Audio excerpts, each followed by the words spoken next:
Maka sebelum engkau kembali kepada Allah, sebelum engkau masuk ke dalam perut bumi, bekal apa yang mesti engkau persiapkan? Amalan apa yang mesti engkau persiapkan?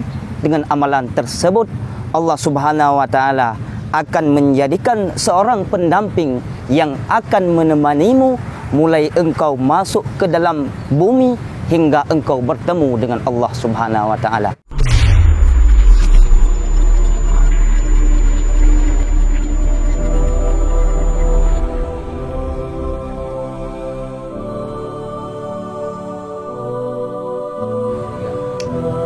Assalamualaikum warahmatullahi wabarakatuh. Para pendengar yang dirahmati oleh Allah Subhanahu wa taala, setiap kita yang berjalan di atas bumi ini, yang duduk di atas bumi ini, yang berbaring di atas bumi ini, perlu kita tahu bahwa bumi ini fi kulli halin, pada tiap hari berkata dengan 5 perkataan. Perkataan yang pertama, ya ibna Adam, wahai anak Adam, ana baitul wahdah, aku ini adalah tempatnya kesendirian. Ketika engkau sudah masuk ke dalam perutku, maka tak akan ada seorang pun yang akan menemanimu, baik itu istrimu, anakmu, orang tuamu, bahkan orang-orang yang dekat denganmu. Tak akan ada seorang pun yang mau menemanimu ketika engkau sudah masuk ke dalam perutku. Maka sebelum engkau kembali kepada Allah, sebelum engkau masuk ke dalam perut bumi, bekal apa yang mesti engkau persiapkan? Amalan apa yang mesti engkau persiapkan? Dengan amalan tersebut Allah Subhanahu wa taala akan menjadikan seorang pendamping yang akan menemanimu mulai engkau masuk ke dalam bumi hingga engkau bertemu dengan Allah Subhanahu wa taala. Maka tersebut di dalam kitab Daqaiqul Akhbar, faj'al laka mu'nisan bi qiraatil Qur'an. Maka jadikan olehmu seorang pendamping, yaitu dengan membaca Al-Qur'an. Apabila kita bersungguh-sungguh istiqamah dalam membaca Al-Qur'an, maka dengan Al-Quran tersebut pahalanya Allah Subhanahu wa taala akan menjadikan seorang pendamping yang akan menemani kita ketika kita sudah kembali kepada Allah Subhanahu wa taala. Yang kedua, perkataan bumi yang kedua yaitu ya ibna Adam, ana baitul zulmah, wahai anak Adam, aku ini adalah tempatnya kegelapan. Jikalau engkau sudah masuk ke dalam perutku, jikalau engkau sudah masuk ke dalam perut bumi, maka engkau akan merasakan kegelapan yang kegelapan tersebut tak akan ada bandingannya dengan kegelapan yang ada di dalam dunia ini. Maka perlulah kita kepada sebuah lampu penerang yang akan menerangi kita di ketika kita sudah kembali kepada Allah Subhanahu wa taala. Maka tertulis di dalam kitab Daqaiqul Akhbar, fanawirni bisalatil laili, maka cahayai olehmu kuburmu, tempatmu dengan sembahyang malam. Maksud sembahyang malam di situ adalah sembahyang tahajud. Apabila kita bersungguh-sungguh dalam melakukan salat tahajud, apabila kita khusyuk dalam melakukan salat tahajud, maka Allah Subhanahu wa taala akan menjadikan sebuah lampu penerang yang akan menerangi tempat kita ketika kita sudah kembali kepada Allah Subhanahu wa taala.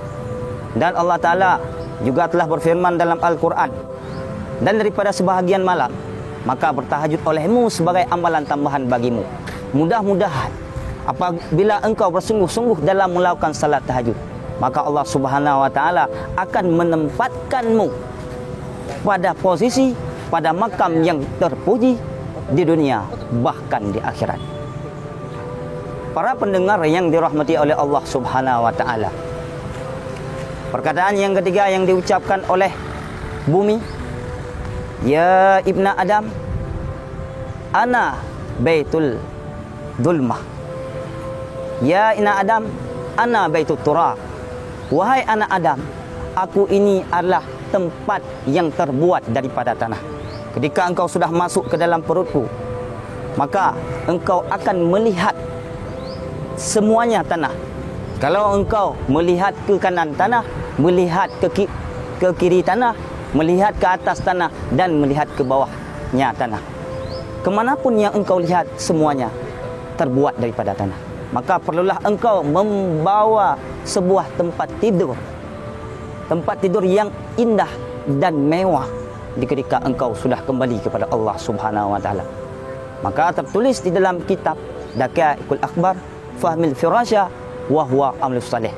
Maka bawakanlah tempat tidur, yaitu dengan mengerjakan amalan yang saleh. Amalan yang saleh, salah satu contohnya yaitu dengan bersedekah, mengerjakan puasa-puasa sunat, mengerjakan salat-salat sunat, mengerjakan hal-hal kebaikan. Maka dengan perbuatan tersebut, yakinkanlah Allah Subhanahu wa taala akan menjadi tempat kita sebagai tempat yang begitu mewah. Bahkan mewahnya lebih mewah ketika kita berada di dalam dunia ini. Yang ketiga, yang keempat, perkataan yang diucapkan oleh kuburan. Ya Ibna Adam, ana baitul afai. Wahai anak Adam, aku ini adalah tempatnya binatang buas. Jikalau engkau sudah masuk ke dalam perutku, maka engkau akan mendapatkan di dalam perut bumi, yaitu berupa binatang-binatang buas seperti kalajengking, kelabang, ular, dan segalanya. Satu gigitan daripada binatang buas tersebut, maka kita akan menderita sakitnya gigitan tersebut selama 70 tahun lamanya. Maka perlulah terhadap kita membawa sebuah penawar racun, yang mana dengan penawar racun tersebut dapat mengobati daripada gigitan ular tersebut. Perkataan yang kelima yang diucapkan oleh kuburan, oleh tanah. Ya Ibna Adam, ana baitu su'al munkar wa nankir. Aku adalah tempat pertanyaan munkar wa nankir. Ketika engkau sudah masuk ke dalam perutku, maka akan tiba dua orang malaikat yang bertanya kepadamu. Yang pertama ditanya, ma rabbuka, wa ma nabiyuka, wa ma imamuka, wa ma kiblatuka. Jikalau kita tidak bisa menjawab segala pertanyaan tersebut, maka kita akan mendapatkan siksa yang begitu pedih. Maka sebelum kita kembali kepada Allah Subhanahu wa taala, sebelum kita bertemu dengan dua malaikat tersebut, perlulah kita membawa sebuah amalan, yang dengan amalan tersebut dapat menjadikan sebuah jawaban daripada segala pertanyaan malaikat. Maka berkata oleh seorang ulama di dalam kitab Daqaiqul Akhbar, faksir ala zahri qaula la ilaha illallah Muhammadar Rasulullah. Maka perbanyak olehmu di atas dunia ini, di atas punggungku ini, yaitu dengan mengucapkan la ilaha illallah Muhammadar Rasulullah. Semoga dengan kita selalu mengucapkan la ilaha illallah, la ilaha illallah, mudah-mudahan pahala daripada zikir tersebut dapat menjadikan jawaban daripada segala pertanyaan kita terhadap dua orang malaikat munkar wa nankir. Maka demikianlah 5 seruan tersebut, 5 perkataan tersebut.